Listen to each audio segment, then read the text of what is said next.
Hey guys, welcome back to my channel and I'm back again with another really interesting video about Rust.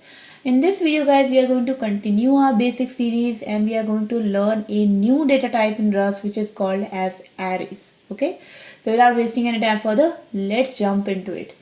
So first thing first guys, what are arrays?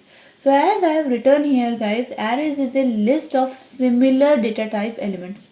So basically guys, if you create an array list, if you create an array in Rust, you can only store one data type element. So either you can create an array of an integer, you can create an array of float, you can create an array of string, okay, but you cannot have one array storing, different types of elements, okay. Now, what are the ways in which we can actually create an array in Rust? So, in a nutshell guys, there are three ways that you can create an array in Rust. First is array with a data type, in which we specify the data type while creating an array. Second is array without specifying any data type. And third is array with default values. Okay, so let's learn all these three ways one by one. First, let's say array with a data type. Okay, so I'm just gonna paste this here. So if you're creating an array with a defined data type, here is how you can do it. First you have to write obviously let, and then what you do is you actually write the name of the array. So let's say I will say int array, and this is an integer array. So now I specify the data type. Okay, so just like we specify the data type of any other variable in Rust, here also we do colon and then we specify the data type. Because this is an array, we have to do square brackets, and in these square brackets we are going to specify two things. First is going to be the data type. So let's say this is going to be an integer 32 array, and then semicolon, and then the length of the array. So if I say the length of the array is going to be 4, it means that this is an integer type array which can only hold 4 elements. Okay, so remember guys, array is a list which has got a finite length.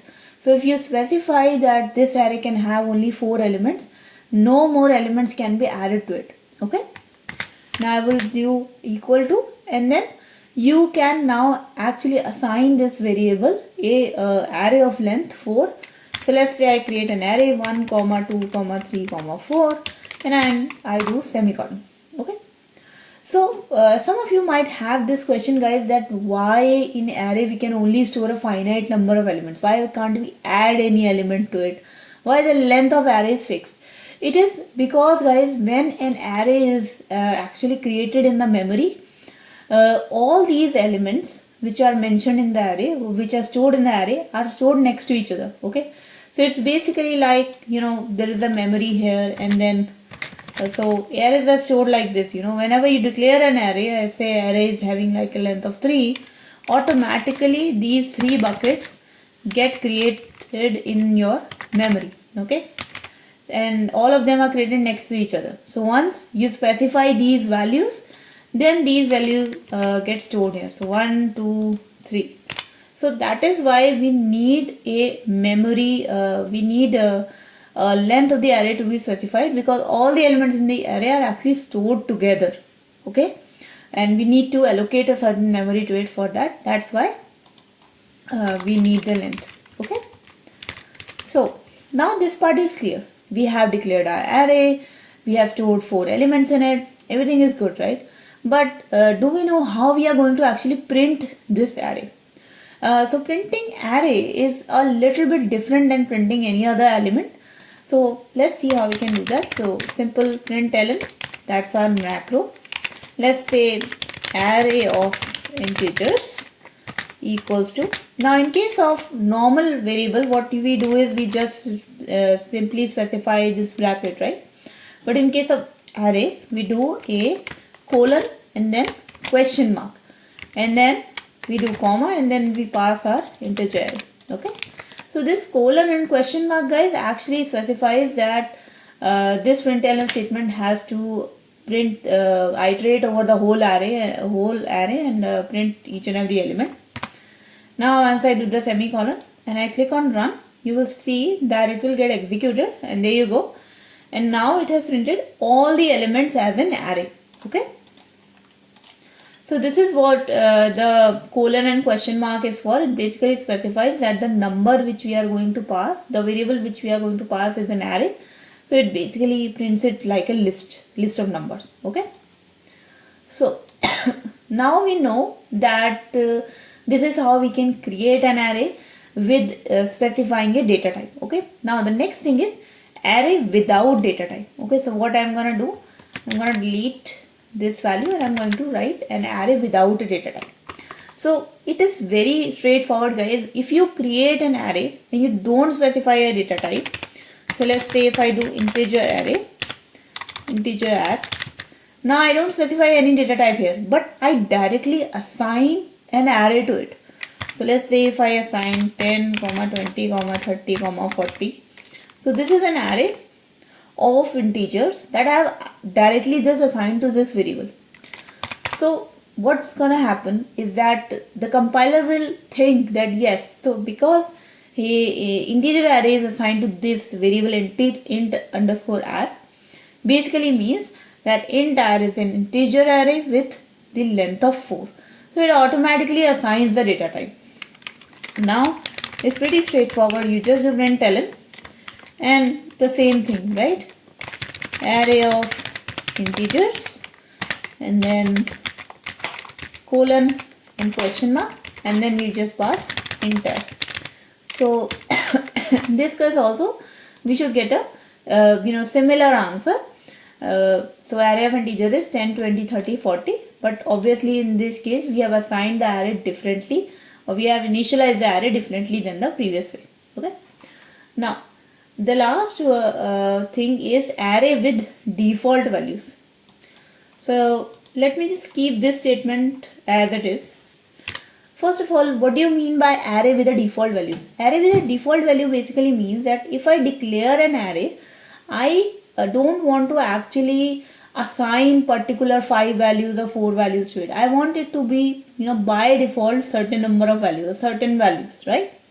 So let's say if I want to declare or create an array of zeros. So let's say let, and let's name it integer array only. But in this case, although I do declare that this is an integer array with 5 elements, I want that all the 5 elements should have 0 value. Okay. So let's say I would say that the value of all elements is going to be 0. And how many zeros there are going to be? 5. Because there are 5 elements, right? Now if I print int underscore r, you will see that all the 5 elements are going to be assigned 0 value by default. So this is the way in which we can create an array or initialize an array on the basis of default value. Okay. Basically 0 colon 5 means that you fill the array 5 times with 0 value. Right. Now after this there are certain other ways also that we can access the elements of a Rust array. So obviously we can see there is one way that we have used a println statement which has accessed all the elements of the array and it has printed it for us. But if we don't want to print it, but we want to do something else with the array, there is a for loop that we can actually run and then we can try to access all the elements of the array. Okay, so let's see how we can do that. So what we can do is for, and then let's say the number of elements in the array is in this case 5. So I will just say for 0 to 5 for index in 0 dot 5, and then for each and every element, let's say I just want to print the element, right? So println and then element at index is equals to this, right? And here first I will print the index and then I will print the element. So integer array and the value at index. Okay. So now if I run this code, you will see that in this case we are looping a for loop, right? And obviously all the elements are having value 0. So here it is printing value 0. But let's say if I change it to 1 comma 2 comma 3 comma 4 comma 5, you will see that it's going to iterate through all the elements and it is going to print 1 2 3 4 5 in this 5 print statements. Okay, so that that is also one way in which you can access all the elements or loop through all the elements of the array and then you can print them. Obviously guys, let's say if I don't want to loop through all the elements and I just want to access one element, then you can also just gather one index of the element, so and then print that, right? So for example, print element macro element at index 2 is this, and here you can just do int at and then you can pass the index 2. Now if I run this code, you will see that at index 2 the value of the int array is okay, sorry, my bad, because I didn't write the spelling correctly, but you will see that the at index 2 the value of the array is 3, so, and it has printed it. Okay, so you can just use square brackets and mention the index of the array element inside it, and it is going to fetch that element for you, and then you can print it or you can do anything with it. Now the next thing is that we know how to create array, we know how to print array, how to access array, but we don't know how we can change the value of the array, right? And for that, we know that in case of Rust, if you want to mutate anything, you have to use a keyword called as mute, right? So let's say if I create a mutable array, in this case this is an integer array of 5 elements, but I have made it a mutable array.